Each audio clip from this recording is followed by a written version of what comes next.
एका गुंडाचा खूप सुळसुळाट होता. दहशत इतकी की गस्तीवर सर्व गावकरी रात्रभर जागायचे. आमच्या आनंदनगरात तर आम्ही सर्व तरुण मुलं व नगरातील मध्यम वयाची माणसं गस्तीवर असायचो. नगराच्या चारही बाजूने 15 ते 20 जणांचं टोळके रात्री उशिरापर्यंत दबा धरून बसायचो. रोजचा नित्यक्रम असायचा. आम्ही सर्वजण त्यावेळी वेगवेगळ्या प्रकारच्या रहस्यकथा सांगायचो. अनिल काका, प्रकाश, विकी, पम्या, केशव, मी, पिंटू, दत्ता, राजा, विजू हे सर्वजण एका ग्रुपमध्ये आम्ही जिथे क्रिकेट खेळायचो त्या मैदानावर रात्री शेकोटीची व्यवस्था करून गप्पा मारत बसायचो. जो तो आपल्या पसंतीची चघळायला लागणारी गोष्ट घेऊन यायचा.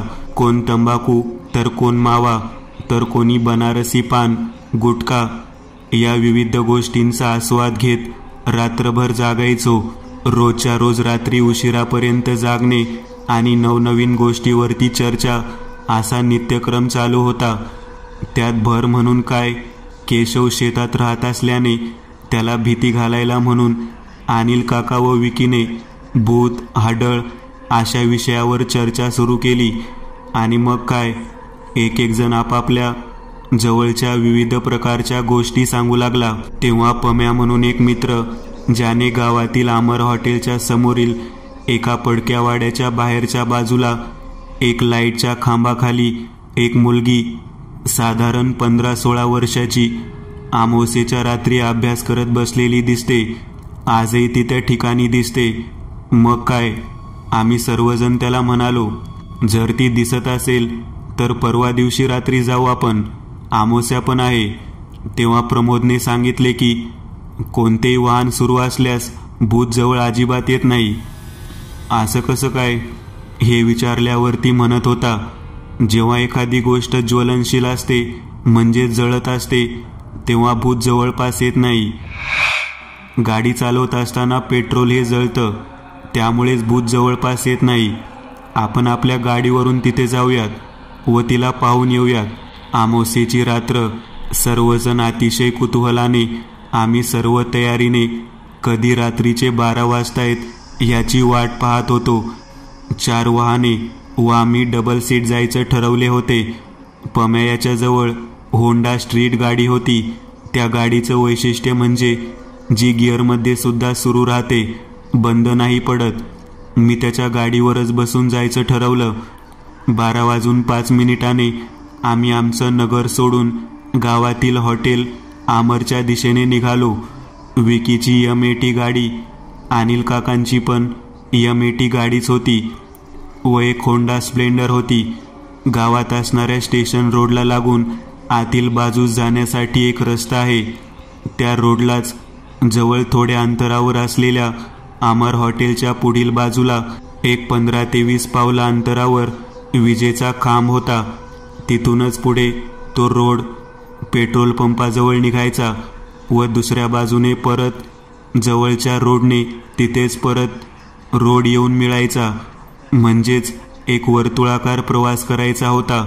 म्हणजेच आम्हाला गोल राऊंड मारायचा होता. त्या ठिकाणी जाऊन परत येणे व एकामागून एक असे जायचे ठरलं होतं. आम्ही 3ऱ्या क्रमांकावर होतो.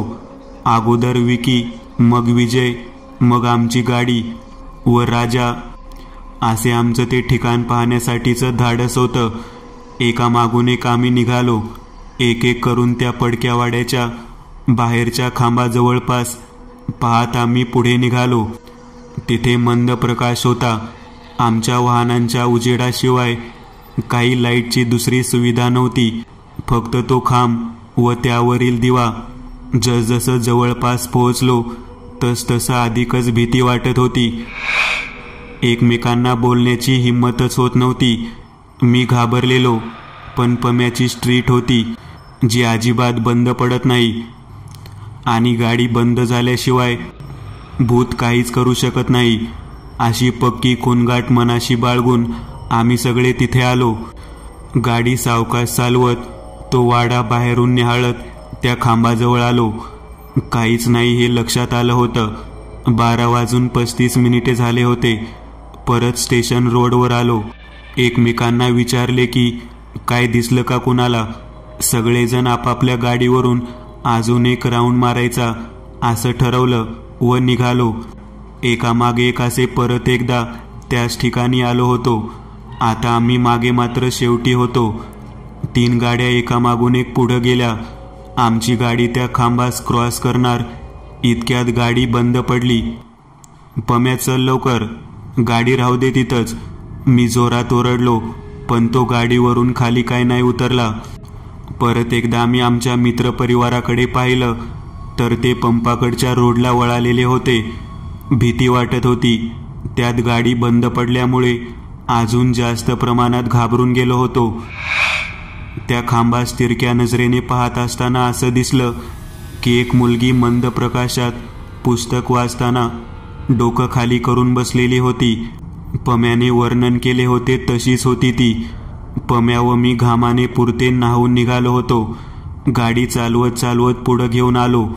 मागे वळून पाहिलं नाही व गाडीला सतत किक मारत कशीबशी चालू करून पुढे निघालो. आज प्रथमच प्रत्यक्षात काहीतरी वेगळे पाहिलं होतं. स्पीडने गाडी घेऊन मित्रांच्या जवळपास आलो. त्यांना घाबरत घाबरत सर्व हकीकत सांगितली. ती आम्हाला दिसली व आमची गाडी बंद पडली होती हे सांगताना आम्हाला आमच्या या धाडसाची कीव येत होती. सगळे अचंबित होते. चला तर आपण परत एकदा जाऊन पाहूयात असे सगळे म्हणत होते. पण आम्ही पुरते घाबरले होतो. गुपचूप घरी चला. जिथंही गाडी अचानक बंद पडली ते अजून कसं काय हे नाही समजलं आणि परत जाऊ म्हणताय तुम्ही, असे जरा जास्तच ओरडून बोललो व घराकडे निघालो.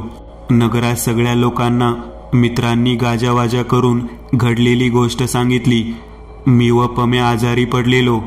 मळ्यात राहणारा केशव गस्तीसाठी येताना सोबत 2-3 जण सोबत घेऊन येत होता. आम्हाला तर कॉलेजमध्ये जेवढे मित्र होते ते सारे भेटायला येऊन गेले. केशवनेच कॉलेजमध्ये सांगितले होते. जो तो ती कोण होती, खरंच होती का, कशी दिसत होती, तुम्ही किती जवळ गेला होता, अशा अनेक प्रश्नांची सरबत्तीच लावली होती. मी जास्त काही बोलत नव्हतो. 4-5 दिवस गेल्यानंतर आमच्या गस्तीसाठीच्या ग्रुपमध्ये असलेल्या लोकांची मीटिंग झाली. आम्ही वेगवेगळ्या ग्रुपमध्ये गेलो. मी व माझ्या अगोदरच्या ग्रुपमधील फक्त 3 जणच एकत्र आलो होतो. नवीन ग्रुपमध्ये 11 जण नवीन होते. ते ओढ्याच्या जवळपास राहणारे. त्यांच्यामध्ये 1 जण डॉक्टर व 2 जण बँकेत काम करणारे होते. त्यांनी आमच्याबरोबर घडलेल्या घटनेची रोजच चेष्टा सुरू केली. डॉक्टर तर म्हणायचा की काय, कोणतं पुस्तक होतं तिच्या हातात, सेक्सी पुस्तक वाचत होती का हॉरर होतं, गाऊन घातला होता की फ्रॉक, कोणतं गाणं चालू होतं तिथं, झुम झुम ढलती रात का 20 साल बाद. मी, केशव व विजय त्यांना 2 ते 3 वेळा जाऊ दे डॉक्टर साहेब, तुमचा कोणाचा नाही ना विश्वास, मग जाऊ दे. बँकेतील 2 जण आपापल्या परीने कशी करायची तेवढी चेष्टा करत होते. आमची चेष्टा करणे हाच गस्तीच्यासाठी आलेल्या आमच्या ग्रुपमधील लोकांचा विषय झाला होता. काय तर मुलगी दिसली, ती पण आमोसेला रात्री 12 वाजता, जग चंद्रावर आणि पांडू डोंगरावर. विजयच्या बापाचे नाव पांडुरंग होते. असल्या विचित्र भाषेत जोक मनी म्हणून डिवचायचे. त्यात अजून एक भर म्हणून मानसशास्त्र विषयाचे प्रोफेसर श्री एव्ही सर आले होते. एव्ही सर तर माझी व पम्याची मानसिक स्थिती बिघडलेली असून मानसोपचार करण्याची गरज आहे असेच म्हणू लागले. बरोबर सर्वजण होते. त्यांना ती का नाही दिसली असे अनेक प्रश्न झाल्यावर केशव चिडून म्हणाला, तुमच्यात खरंच दम आहे ना, मग तुम्हीच का नाही जाते आमोसेला, वाटल्यास आम्ही येतो स्टेशन रोडच्या कॉर्नरपर्यंत. केशवच्या ह्या बोलण्यानं सर्वजण आवाक झाले होते. त्या सरशी लगेचच डॉक्टर साहेब म्हणाले, काय रे केशा, आम्ही तुझ्या भाकड कथा ऐकून घाबरतो काय रे, चल मीच काय, हे सगळे ग्रुप मेंबर्स पण येतो. अजून किती दिवस आहेत बाकी ते आमोसेला ते सांग. मी म्हणालो, परवा दिवशीच पौर्णिमा झाली आहे डॉक्टर साहेब, पण ज्यांना जायचं आहे ते जावा, मी काय आतल्या बाजूला येणार नाही, कॉर्नरपर्यंत सोडणार बस. हे बोलणं झाल्यानंतर केशव व विजा म्हणत होता, जोपर्यंत यांची जिरत नाही तोपर्यंत हे आपल्याला डिवचायचे सोडणार नाही. जाऊ आपण बरोबर, फक्त लांबूनच थांबून बघूयात. मी त्यावर काहीच प्रतिक्रिया दिली नाही. नुकतेच नगरात राहायला आलेले नागा पण गस्त घालायला येत होते. त्यांचा या गोष्टीवर विश्वास होता, पण डॉक्टर व बँक अधिकारी व प्रोफेसर यांच्यासमोर ते गप्पच बसायचे. त्यांनी आमची दिवस उजाडल्यावर समाज मंदिरात गाठ घेतली. नागा पीटर हे नुकतंच नवीन घर बांधून गावातून आमच्या नगरात राहायला आले होते. नागा विचारत होते की कोण कोण होते त्या दिवशी रात्री त्या मुलीला पाहणारे. त्यावर आम्ही सर्व माहिती सांगितली. तेव्हा त्यांनी आम्हाला एक अचंबित करणारी गोष्ट सांगितली. ते त्याच गल्लीत राहत होते जिथे आम्ही त्या मुलीला पाहण्यासाठी गेलो होतो. आम्ही खूपच उत्सुकतेने त्यांना ही घटना सांगितली.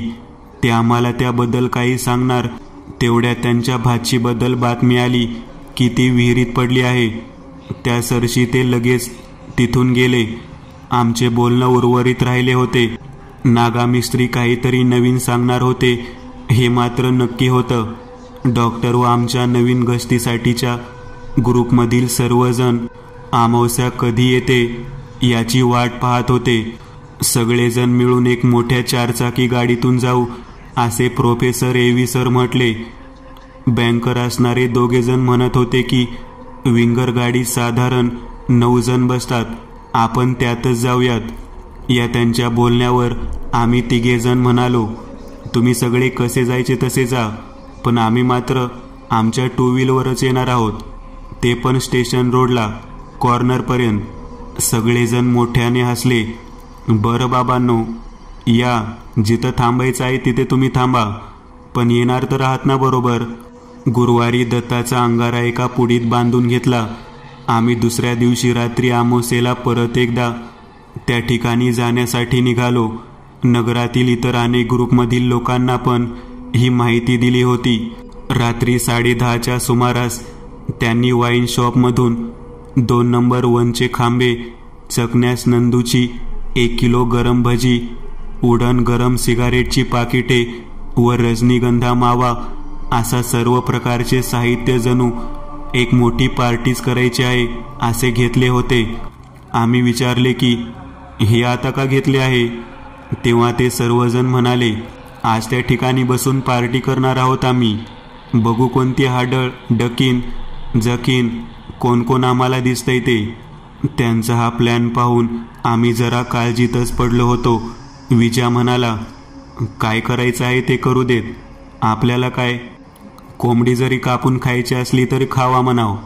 आपण आपलं स्टेशन रोडवरील कॉर्नरवर बसूयात. 11:15च्या वेळेला सगळेजण स्टेशन रोडच्या कॉर्नरपर्यंत गेलो.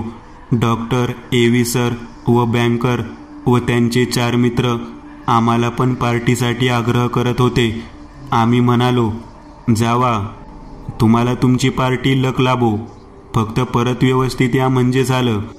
मी, विजा व केशव आम्ही दुकानाच्या पायरीवर बसलो, जेथून बऱ्यापैकी तो खांब थोडासा का होईना पण दिसत होता. सर्वप्रथम मी दत्ताचा अंगारा काढून दोघांनाही लावला. ते सर्वजण गाडी अमर हॉटेलच्या पुढे साधारण त्या वाड्याच्या जवळपास 10 ते 12 पावलं अंतरावर पार्क करून त्याच गाडीत आपलं आणलेलं पार्टीचं सामान काढून बसले. आम्ही नीट लक्षपूर्वक सगळ्या गोष्टीकडे लक्ष केंद्रित केले होते. मोठमोठ्याने हसण्याचा आवाज, चेष्टा सुरू झाली होती. एक पॅक घेतल्यानंतर आवाज अजूनच वाढला होता. डॉक्टर सर तिथूनच, अरे भेकड्यांनो, या, कसली मस्त पार्टी चालली आहे आणि तुम्ही बसलाय घाबरून. वाड्याच्या बाहेरील खांबाजवळच झाडाखाली ही मंडळी बैठक टाकून बसली. साधारण 12:50 झाले होते. अचानक 2 काळी कुत्री तिथं आली आणि बेसूर आवाजात भुंकू लागली. त्या सरसिंहांचा आवाज, चेष्टा व ओरडणं बंद झालं. वाड्याच्या दरवाजाच्या दिशेनं कुत्री जोरजोराने भुंकू लागली. विंगरची चालू असलेली पार्किंग लाईट आतील लाईट अचानक बंद झाली. प्रोफेसर जरा जास्तच पिले होते. त्यांनी सर्वांना त्यातून धीर देत, चला रे, काय नाही, मांजर वगैरे काहीतरी पाहून ही कुत्री भुंगत आहेत. डॉक्टर म्हणाले, गाडीची लाईट कसं काय बंद झाली सर? डॉक्टरचे हे शब्द ऐकताच सर्वजण शांत झाले. खांबावरची लाईट चालू होती. मंद प्रकाश होता, पण स्पष्ट दिसत होते. कुत्र्याच्या बेसूर भुकण्याच्या आवाजानं अजूनच वातावरण भीतीदायक झालं होतं. एवी सर दारू जास्त प्रमाणात पिले होते. ते तडक वाड्याच्या आत जातो म्हणून पुढे निघाले. ते ओरडत होते, कोण आहे रे तिकडं? दम असेल तर बाहेर ये.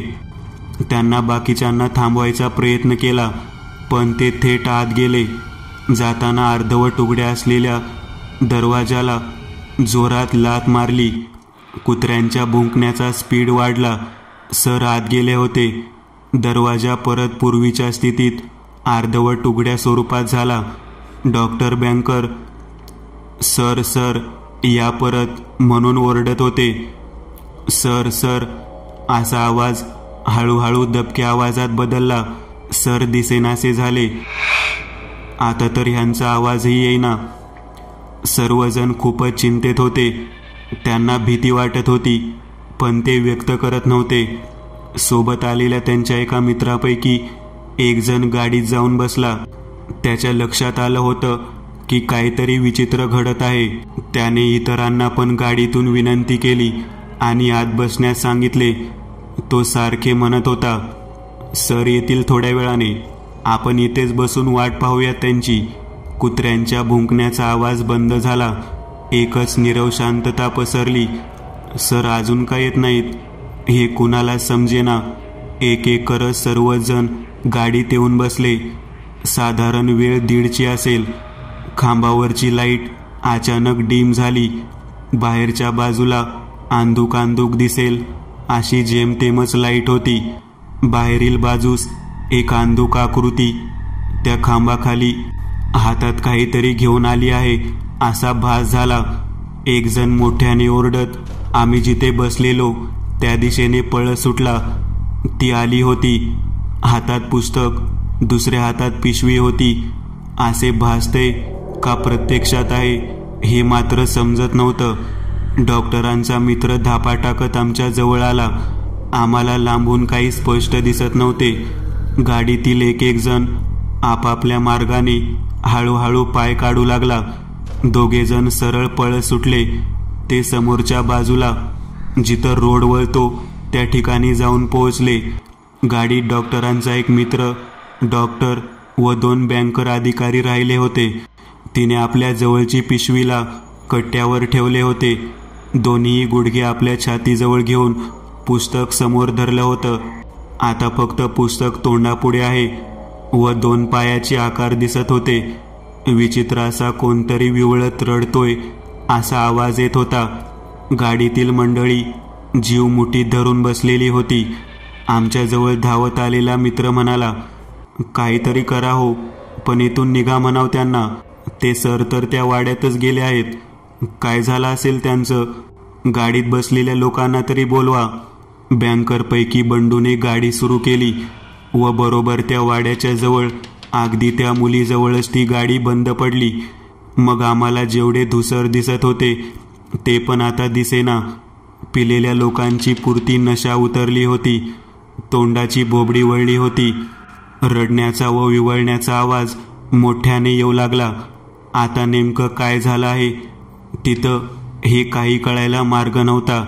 नागा मिस्त्री अचानक त्याची राजदूत गाडी घेऊन आला. आमच्या जवळ आल्यावर त्याने विचारलं, इथं का बसला आहात तुम्ही? चला लवकर इथून, ही लिंब घ्या. आम्ही विचारले, तुम्ही इथं कसं काय आलात? तुम्हाला कसं माहिती की आम्ही इथं आलोय म्हणून? त्या दिवशी सकाळी आपलं बोलणं पूर्ण झाले नाही. रात्रीच्या वेळी उपस्थित असलेल्या सर्व मंडळी या तुमच्या घडलेल्या घटनेची चेष्टा करत होते आणि त्यावेळी मी नवीन असल्याने मी जास्त काही बोललो नाही. त्यातूनच सगळ्या लोकांचे इथे येणे हे नक्की आहे हे मला माहिती होतं. म्हणूनच सर्व दिवसवार झाले की मी लगेचच परत निघालो. 2-4 कामं आटोपून लागलीच येथे आलो. आल्या आल्या मला समजले की सर्वजण या ठिकाणी आलेले आहेत. मिस्त्री यांच्या अतिउत्साही स्वभावामुळे बरंच काही घडले. हा मित्र आहे त्यांचा, ज्याला चांगलाच अनुभव आलाय. सर्वप्रथम आहो त्या एव्ही सरांचं बघा हो, ते तर त्या वाड्यातच गेले आहेत. काय सांगता? बाकीचे त्या गाडीत बसलेले आहेत, ती पण नेमकी तिथेच बंद पडलीये. चला चला, इथून दोघेजण हातात लिंबू घेऊन चला माझ्यासोबत. केशव व विजू दोघेजण येतो म्हणाले. केशवने भंडारा आणला होता सोबत. विजूने दत्ताच्या अंगाऱ्याची पुडी माझ्या जवळून घेतली, जे त्या गाडीतून पळून गेले होते. ते दोघेजण कसंबस गोल राऊंड मारून आमच्या जवळ आले. नागा मिस्त्री, विजू व केशव हे पूर्ण तयारीनुसार निघाले. सर्वप्रथम त्यांनी गाडीच्या जवळ गेले. आतील तिघेजण घाबरून जाऊन डोकं गुडघ्यात घालून बसले होते. एक जण बेशुद्ध पडला होता. विजू आणि नागा मिस्त्रीने आपल्या जवळच्या पुडीतून भंडारा व अंगारा त्या गाडीवर लावला. बंडूला हाक मारली. ती समोरच्या कट्ट्यावरच बसलेली. विवळण्याचा आवाज येत होता. नागा मिस्त्रीने लिंबू त्या तिघांच्या हातात दिले. गाडी सुरू केली व वेगात ती त्या जागेवरून हलवली. मिस्त्री, आता त्या वाड्यात गेलेल्या एव्ही सरांचे काय हो? केशवने हा प्रश्न विचारला. त्यावर मिस्त्री म्हणाला, आपण यापुढे जाऊ नाही शकत. ते जे सर आहेत त्यांचे काय ते थोड्या वेळाने समजेल. वाचलात मोठ्या नशिबानं येड्यांनो. कुठेही अतिशहानपणा उपयोगाचा नाही. काय गरज होती का परत इथं यायची? त्याला तर एकदा अनुभव होता ना. नाही हो मिस्त्री, हे सगळं त्या सर व डॉक्टरमुळे झाले आहे. असू देत, आता चला, आपल्याला परत थोडा वेळ वाट पाहावी लागेल. 3:30च्या दरम्यान परत येऊयात. ती तोपर्यंत तरी इथून नाही हलणार. आपल्याला वाट पाहण्याशिवाय काही पर्याय नाही. त्या मुलीची आभासात्मक अस्पष्ट अशी आकृती समोर बसलेली जाणवत होती. अतिशय भीतीदायक वातावरण होते. त्यात फक्त आधार हा फक्त म्हणजे नागा मिस्त्रीचाच होता. हातातील अंगारा भंडारा हे होतंच, पण दम आणि धाडस हे फक्त मिस्त्रीने दाखवलं होतं. परत दुकानाच्या फळीवर येऊन बसलो होतो. कधी एकदा 3:30 वाजतायत याची सर्वजण वाट पाहत होते. 3:30 वाजले होते. त्या कट्ट्यावर कोणत्याही प्रकारची आकृती किंवा कोण आहे हे दिसत नव्हते. जे त्या ठिकाणी जाऊन आलेले अशा सर्वांनी सुटकेचा श्वास सोडला. आता फक्त एकच गोष्ट, ती म्हणजे एव्ही सरांना वाड्यातून आणण्याची. आम्ही चौघेजण त्या ठिकाणी गेलो, पण आज जाण्याचं धाडस मात्र कोणाकडे नव्हतं. नागा मिस्त्री वाड्याच्या दारातूनच हाक मारत होते, पण काही प्रतिसाद नव्हता. कसंबस धाडस करत त्या दरवाजाच्या आत पाऊल टाकलं तर तोच समोर पडक्या ओसरीवर एक पोतं होतं, जे कशाने तरी भरलेले होते, जे हळूहळू जागेवरून सरकत होतं. अंधुक येणाऱ्या प्रकाशात ते दृश्य पाहून हे काय घडतंय याचा अंदाज येईना. नागा मिस्त्रीने आपल्या जवळ असलेल्या टॉर्चच्या प्रकाशात आतील बाजूच्या एका दाराआड उभ्या राहिल्यासारख्या आकृतीवर टॉर्चचा उजेड टाकला, पण काहीच नव्हतं. पोत्याजवळ जाण्याची कोणाचीही हिंमत नव्हती. सर सर असं ओरडणं सुरूच होते. वाड्याच्या आत जसजसे जावे तसतसे अधिकच विचित्र आवाज येऊ लागले. एव्ही सर नेमके कुठे गेले हे शोधायचं मोठं काम होतं. दोन्ही बाजूला 2-2 अशा खोल्यामधून आत जाणारी वाट, मागे परसदार व तिथे एक आड होतं. हळूहळू आडाच्या दिशेने निघाले होते सर्वजण. बाजूला एक मातीचा मोठा ढिगारा होता. वाड्यातील भिंतीला घुस लागल्याने सर्व काही पोखरून निघालेल्या अवस्थेत होतं. आत त्या आडाच्या जवळच्या ढिगाऱ्यावर नागा मिस्त्री चढले व पाहू लागले. तोच ढिगाऱ्याच्या खालच्या बाजूला कोणीतरी विवळण्याचा आवाज ऐकू आला. टॉर्चच्या उजेडात एव्ही सर जखमी अवस्थेत दिसले. सुटकेचा श्वास घेत त्यांना अलगद उचलून बाहेर काढले. हळूहळू वाड्याच्या बाहेर घेऊन आले.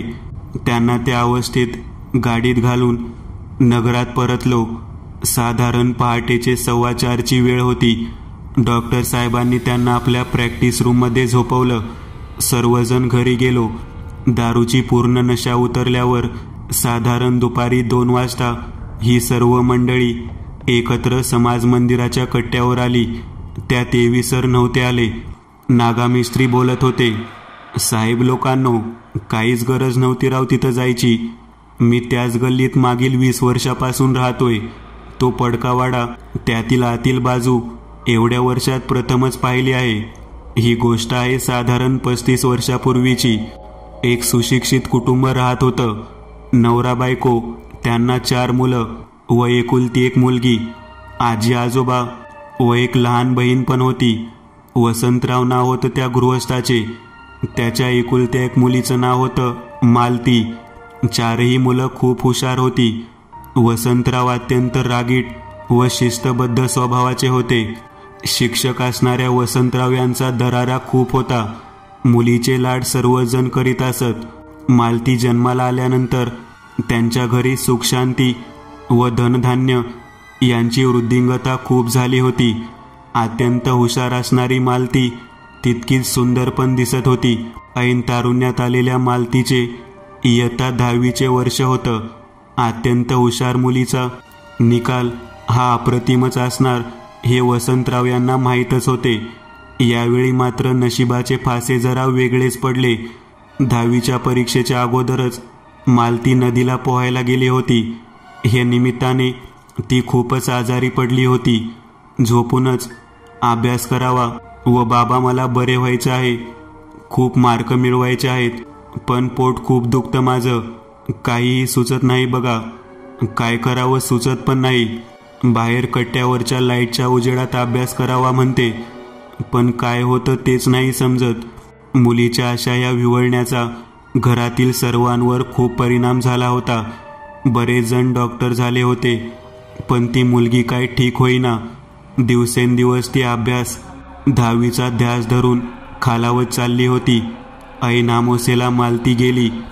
तिच्या या अचानक जाण्याने संपूर्ण कुटुंबातील सदस्य भेदरून गेले होते. वसंतराव हे पुरतं खचून गेलेले. आजी आजोबा तर त्या धसक्याने महिन्यातच दोघेही गेले. मुलीच्या अचानक जाण्यानं त्यांना त्या जागेत मन लागेना. त्यांनी आपल्या 4 मुलासह पत्नीला घेऊन गाव बदली करून घेतली. बरोबर 6 महिन्यात त्या वाड्यात चित्रविचित्र आवाज येऊ लागले. गल्लीतल्या कित्येक जणांनी त्या मालतीला अभ्यास करताना त्या खांबाखाली पाहिलं होतं. आजी आजोबा यांच्या विव्हळण्याचा आवाजही कितीतरी जणांनी ऐकला होता. 4-5 भंगार गोळा करणाऱ्यांनी त्या वाड्यातील वस्तू चोरून नेण्याचा प्रयत्न केला होता, पण त्यातील 2 जण तर आडात पडून मेले होते असे म्हणतात. दरवर्षी एक जण याप्रमाणे कोण ना कोणतरी त्या वाड्यात जात होते. न चुकता अमावास्येला मालती अभ्यास करायला त्या लाईटच्या खांबाखाली बसत होती. गल्लीतल्या सर्वजणांनी त्या वाड्याला साखळीने बंद केले होते, पण अमावास्येला ती साखळी पण तुटून जायची व परत विव्हळण्याचा आवाज यायचा. हे सत्र असंच सुरू होतं. कित्येक जण आपली जागा विकून त्या गल्लीतून निघून गेले. फक्त दुकानदाराने दुकान चालवणं, ते पण दिवसा, हे त्या भागात सुरू होते.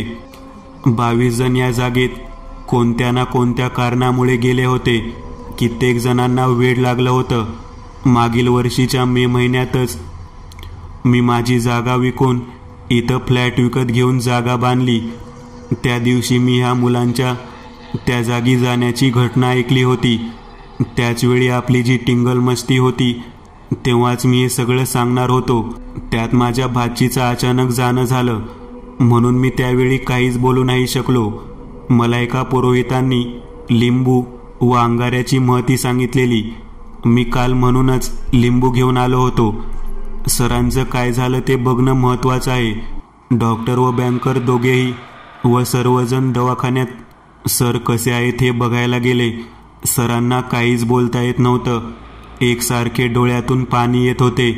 भेदरलेल्या अवस्थेत होते सर. काहीतरी सांगायचं होते त्यांना. डोळ्यासमोर जे त्यांनी पाहिलं होतं ते त्यांना सांगायचं होतं. त्यांच्या घरचे खूपच जास्त प्रमाणात घाबरले होते. त्यांच्या भावाने एक कानडी ब्राह्मण होते, त्यांना बोलावलं होतं. त्यांनी सरांना पाहता सांगितले की यांना जबर बाधा झालीये. हे जास्तीत जास्त 6 महिने जगतील. काय काय बोलताय महाराज? हे ऐकता सगळेजण घाबरून गेले. त्यांनी काही गरज नसताना 3 आत्मे दुखावले आहेत. यावर काही उपाय नाही का महाराज? आहे, एक उपाय आहे, पण जर तुम्हाला जमत असेल तर तो करा. ज्या जागी हे गेले होते त्याच जागी जाऊन 2 उतारे टाकावे लागतील. तेही अमावस्येला जावे लागणार. कोण जावे लागेल त्या जागी उतारा टाकायला? घरातील कोण पण नातेवाईक जा. जाताना 2 गोष्टी लक्षात ठेवा. जो जाणार आहे त्यानं उतारा ती ज्या जागी गेली आहे त्या ठिकाणी उतारा ठेवायचा आहे. उतारा 3 वेळा अंगावर फिरवून न बोलता त्या जागी जायचे आणि उतारा ठेवल्यावर मागे वळून न पाहता घरी यायचे. एविसर ही गोष्ट ऐकून सर्वजण भेदरलेल्या अवस्थेत होते. त्यात आता ही उतारा टाकण्याचं नवीनच आव्हान होतं. त्यांच्या भावाने डॉक्टर व आम्हा सगळ्यांकडे जे घडले होते ते सांगण्याची विनंती केली. तेव्हा डॉक्टर व बँकर घडलेली सर्व घटना सांगत होते. एकंदर त्यांच्या पूर्ण लक्षात आले होते की काही गरज नसताना आवाजवी धाडस दाखवणं जरा महागात पडलेलं होतं. आता या धाडसाची किंमत मोजावी लागणार होती. म्हणजेच परत एकदा त्या जागी जाण्याचं धाडस करायचं होतं. वाऱ्यासारखी ही गोष्ट नगरात पसरली होती. जो तो त्या सरांना भेटायला येत होता. डॉक्टरांनी 15 दिवस गेल्यावर नागामिस्त्री व आम्हा 3 जणांना बोलावून घेतले.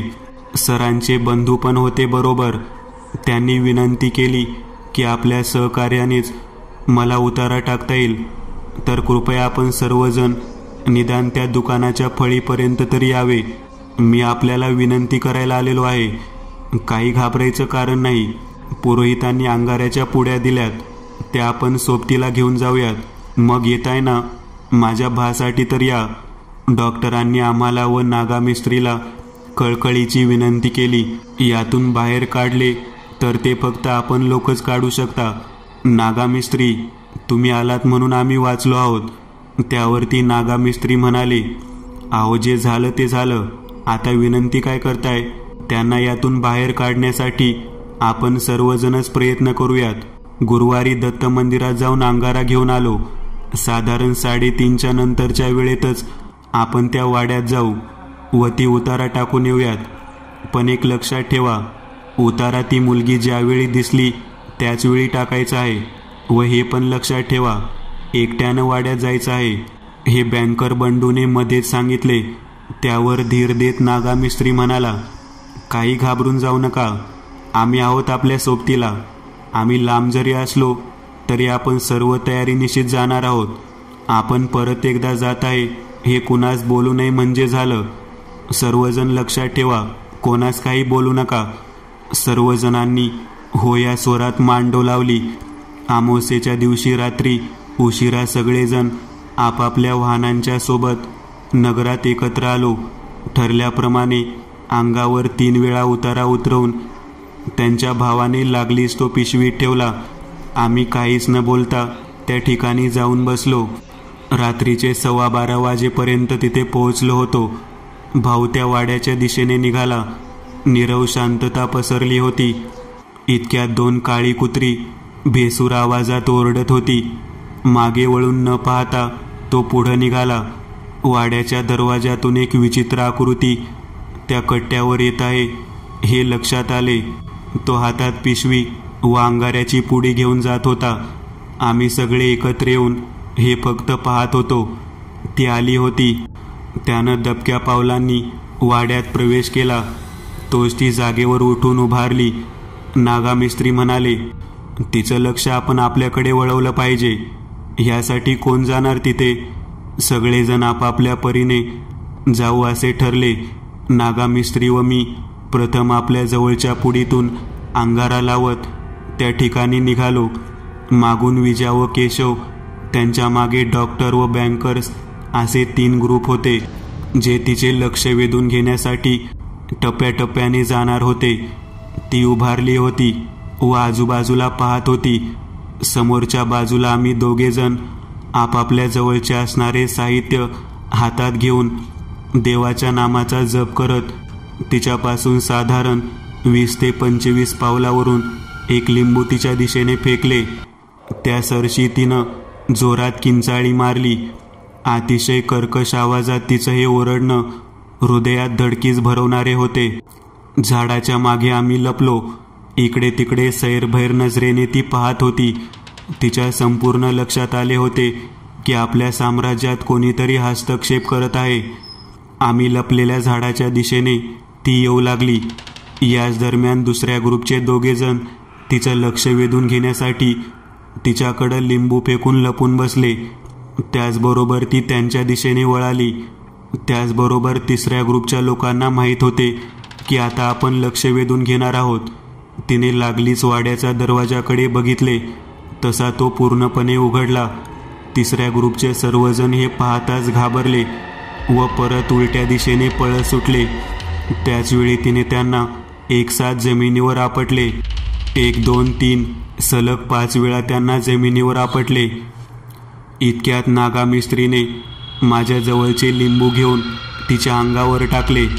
त्याचबरोबर तिने अजून एकदा किंचाळी मारत नागामिस्त्रीला हवेत उचलून धरले. याच वेळी उपस्थित असलेल्या केशवनेच आपल्या जवळच्या पुडीतून भंडारा काढला व तिच्या जवळ जाऊन तिच्या डोक्यावर टाकला. हे इतक्या वेगाने केले की तिला काही समजण्याच्या आत केशव माझ्या जवळ झाडामागे लपला. नागामिस्त्री खाली जमिनीवर कोसळले. याच दरम्यान ती किंचाळत वाड्याच्या दिशेने वळाली. ती आता आत जाणार तोवर डॉक्टरांनी जोराने तिच्या दिशेने लिंबू फेकले. याच दरम्यान सराच्या भावाने उतार्याची पिशवी बहुतेक त्या ठिकाणी जाऊन ठेवली असावी व ती मोठ्याने किंचाळत वाड्याच्या दरवाजातून अदृश्य झाली. आम्ही सर्वजण सरांचे बंधू बाहेर येण्याची वाट पाहत होतो. तिचे अचानकपणे गायब होणं हे अचंबित करणारे होते. नागामिस्त्री, डॉक्टर हे केवळ आणि केवळ फक्त केशवच्या अतिवेगाने केलेल्या कारनाम्यामुळे वाचले होते. सरांचे बंधू बाहेर आले आणि एक सुटकेचा निश्वास सोडला. सर्वांनी जे लोक जमिनीवर आपटले गेले होते त्यांना उठवून गाडीवर बसवले. सरांच्या भावाने कुणाशीच काहीही न बोलता लागलीच गाडीवरून घर गाठले. एक मोठा विजय मिळवला असा आमचा तोरा होता. सर्वजण परत आनंदाने एकत्र नगरात निघालो. पुरोहितांनी सकाळी उठल्यावर सर्वांची गाठ घेतली. त्यांना सर्व हकीकत सांगितली. तेव्हा त्यांनी ती केवळ त्या दिवसापुरती त्या ठिकाणाहून अदृश्य झाली आहे. त्यामुळे फक्त आपलं संकट टळलं. असो, आपण खूपच छान काम केले आहे, पण परत अशा ठिकाणी आपण कोणी चुकूनही जाऊ नये व कोणास प्रवृत्तही करू नये. एवी सर हळूहळू बोलू लागले. त्यांनी आम्हाला त्या दिवशीची घडलेली घटना सांगितली. सर म्हणाले, जेव्हा मी वाड्याच्या आत गेलो होतो त्याचवेळी समोरून एक पोतं बांधलेलं होतं जे चालत चालत मागे आडाकडे निघालं होतं. त्याचबरोबर दुसरे एक पोतं पण त्या मागोमाग निघाले होते. माझी संपूर्ण नशाच उतरली होती. त्याचबरोबर एक मुलीसारखी भासणारी आकृती मला अंधुकशा अशा लाईटच्या खांबावरील प्रकाशात एक मोठ्या पलंगावर पडलेली होती व कणत होती. पोत्याजवळ गेल्यावर त्यातून एक एक करत दोन्हीही पोत्यातून म्हातारी माणसं, एक स्त्री व एक पुरुष त्या कणत असणाऱ्या मुलीच्या खोलीजवळ गेले. मी कोण आहे कोण आहे ओरडणार तोच माझ्या दिशेने ते आले व मी घाबरून मातीच्या ढिगाऱ्यावरून घसरून पलीकडे पडलो. यानंतर फक्त आणि फक्त विवळण्याचा आवाज व कणत असलेला आवाज आला. मी उठण्याचा प्रयत्न करत आहे हे लक्षात येते तोच काहीतरी माझ्या खांद्यावर बसलेले जाणवलं व मी बेशुद्ध झालो. सरांची घटना फारच भयानक व एक धडा शिकवणारी होती. सर म्हणा, डॉक्टर असो व बँकर्स यांनी व त्यांच्या मित्रांनी त्या जागेची शांतता भंग केली होती व अभद्र वर्तनामुळे विशेषतः एवी सरांच्या वागण्याचं फळ त्यांना चांगलंच मिळालं होतं. नागामिस्त्री, माझी व मित्रपरिवाराची केलेली मस्करी या सगळ्या गोष्टी लक्षात घेऊन त्यांनी माफी मागितली. नंतर त्याच भागात डॉक्टरच्या मित्राने कहाणी सांगितल्यामुळे त्यांच्या ओळखीच्या 2 बांधकाम व्यावसायिक मिस्त्रीला त्या मुलीचं परत एकदा दर्शन घडले होते एवढे समजले होते. म्हणूनच बरेच जण आजही म्हणतात की होय, ती आजही दिसते. मित्रांनो, आज पुरतं एवढंच. तुम्हाला जर काही गोष्ट आवडली असेल तर नक्की लाईक करा. तुमच्यापैकी बरेचसे जण व्हिडिओ लाईक न करताच पळून जातात, पण हा जर व्हिडिओ तुम्ही लाईक केला तर मला जरा बरं वाटेल आणि असेच भारी भारी व्हिडिओ बनवायची माझ्यात एनर्जी येईल. त्यामुळे नक्की लाईक करा. आणि अजूनही कोणी या चॅनलला सबस्क्राईब केलेलं नसाल तर लगेच सबस्क्राईब करून टाका. आणि बाजूची घंटी ती मात्र दाबायला विसरू नका. देवाची घंटी आहे ती. चला तर मग पुन्हा भेटूया अशीच एक आगळी वेगळी गोष्ट घेऊन पुढच्या